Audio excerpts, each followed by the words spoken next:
Here we go again, guys. I got a letter from AESA, the Spanish Aviation Authority. Not your average guy. Never mind your own YouTube channel. Let's see what they got. I didn't open it yet. I don't know what they're saying. It's quite thick, I think 4 or 5 pages again. The best thing that could happen is that this is a permit to fly on an Al-Qaeda. I don't think so. The next best thing that could happen, okay, we understand your arguments, you did not fly there after you got the warning, so alright, 60 euros is fine. They're not gonna say that either, because I would dictate the height of the fine. They are the authority, not me. The next thing that could be possible is that they say, okay, we listen to your arguments, there is something to say about this, so the amount will be 300 euros. I don't think this is gonna happen either, because this is not like a negotiation. I think it's either this or that. There's no middle road. So I don't think that. Next thing is, all right, you want the cord, you can get it. So here is the information, and we will let you know when you have to beware. I think that will probably happen. Worst case scenario is like, alright, you didn't agree, you didn't apply, we're gonna have a look at it, and we think you have to pay way more than this, blah blah blah. That's not gonna happen either. So let's see. It's 1, 2, 3, 4, 5, 6, 7, 8 pages in Spanish. It's 660 euros. It says something about Al-Qaeda. I cannot understand nothing. So I will scan it, have some OCR on it, Google Translate. I'll be back. Basically it comes to this. Thank you for your objections. You have to pay 660 euros now. Just like I predicted. So what they do in this big document, they repeat what was going on. They say, okay, you wrote the letter, this and that, what you say. This is our response to the objections that you made. That means we will still hold on to the 660 euros because all of that is just not interesting. Yeah, and then what? That is the big question. Their summary of my objections is 5-6 points. The interested party states that once advised by the competent authority, the RPR ceased to operate, so that it was like I stopped after I was warned, while they said I was continuing flying. Then on the other hand, he claims that he did not endanger other people who were in Al-Qaeda National Park at that time. Third, he points out that a 1 kilogram drone does not endanger the ecosystem of the park. And then 4, regarding the height of the fine, it's disproportionate and it should be 60 euros. And then I should be sent documentation in English. And then the 6th point is I make a series of recommendations to allow overflight in Al-Qaeda National Park with drones. Alright, so and then what they do is considering the allegations. With regard to the first of the allegations, the interested party, it's me, acknowledges that he was flying over the Al-Qaeda National Park until he was notified by the park guard. He is found to have committed the infraction attributed to him. Well, alright, that's okay. I've been flying there, I'm not going to deny that. But where is my discount? In the previous letter they said I would get 20% discount if I would acknowledge what I was doing wrong. And now I don't get it. It's still 660 euros.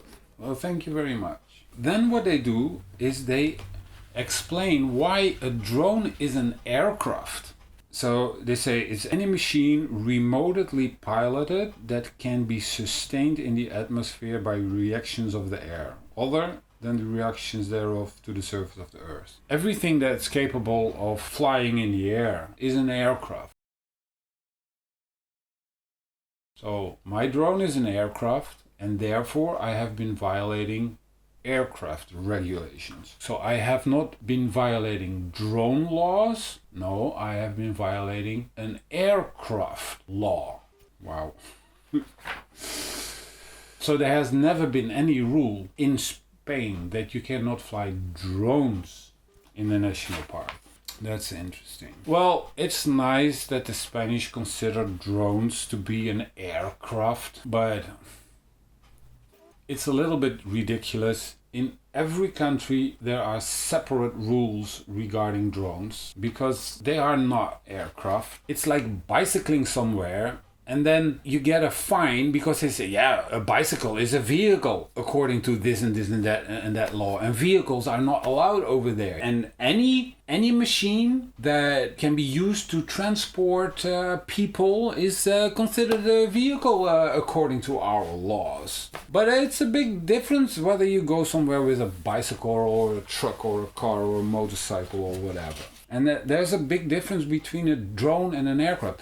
I mean, you should ask the Spanish Aviation Authority. Do you know the difference between a drone and an aircraft? We can make a joke about it. Never fly with Spanish airplanes. They don't even know the difference between a drone and an aircraft. Regarding the allegation that I did not endanger people, because there were not many people there at that moment. They said, well, no, we cannot admit that, since the Teide National Park is a tourist place where a large number of people, especially in high season, as it is in the mid-August, where there is a great tourist assistance to this national park. So they say, no, there are a lot of people visiting this park, so your objections are not valid.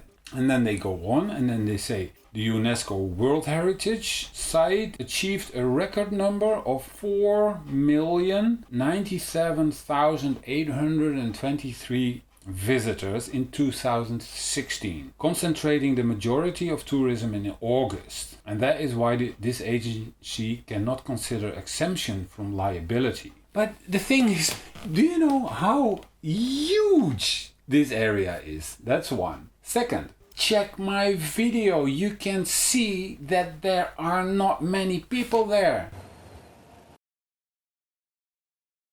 Don't bother these people too much. And that I am saying when I see a couple of people, don't bother these people too much. Just stay away from them. I'm not gonna overfly masses of people, etc. So it doesn't matter whether there are 4 million people during a year. It matters where are they. And in my video you can see that there are not millions of people over there. You can count like 10 maybe on that specific location. And then they say, on the other hand, that there has not been a serious incident does not mean that there is no need to prevent possible accidents that may be caused by a drone. I got some messages lately that there has been an investigation in America about the impact of drones, and that, as we all know, they said like, oh, that's a lot less than we always have been thinking.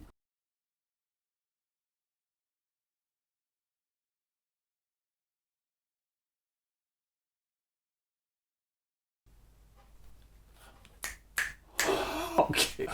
Listen to this. We have to prevent all acts that may cause the destruction of the national parks, the deterioration or disfigurement, including the use of drones, given that the impact of these aircraft when crossing natural spaces is still unknown. So they admit that they have no clue whatsoever what the impact of drones is on a national park. Well, it's zero, just zero. There is no impact. The impact of an electrical flying camera is less than any car that's driving over there, any motorcycle, any quad, any buggy. It's way less than any of those. All of them are allowed, this not. Get it in your heads, folks. Think about it realistically. Don't come up with just a bunch of laws and stuff and arguments that are not valid. It's out of proportion, even if you argue it is not. Oh, and this is funny. Because I said the fine is too high, and then their answer is the penalty is within the first third of the height of the fine, which in a case like this prevents it from considering its disproportionality. So they say fines are up to 45,000 euros. It's less than 15,000, 1/3 of it, it's less than 1/3. So you cannot even argue about disproportionality. That's just not possible. Any amount between 0 and 15,000 is proportionate.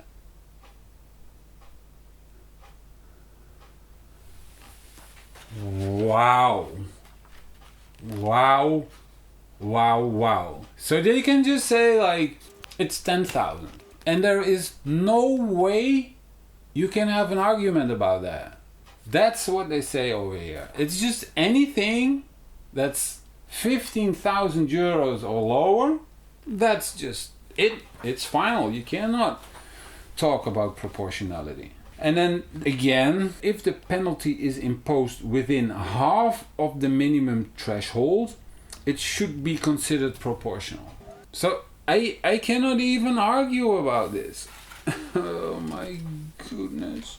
And then, oh, you want to have translation and in English? Well, but that only applies to criminal proceedings and not to an administrative procedure.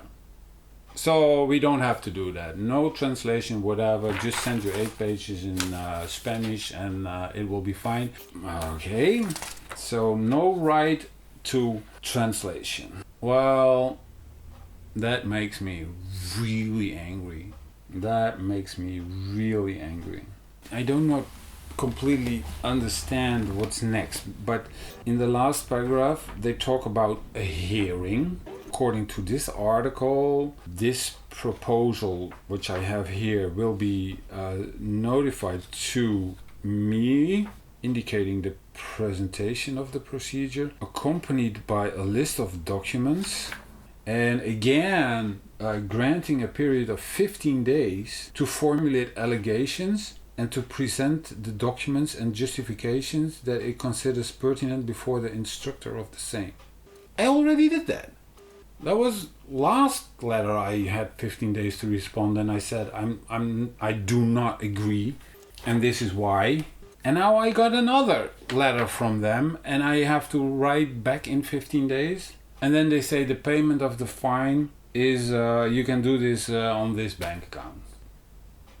Actually, I don't know what to do now, because I'm not gonna write another letter and then repeat the same I already said, or answer what they're saying over here, because they just say we are legally justified to ignore everything you say. Well, fine.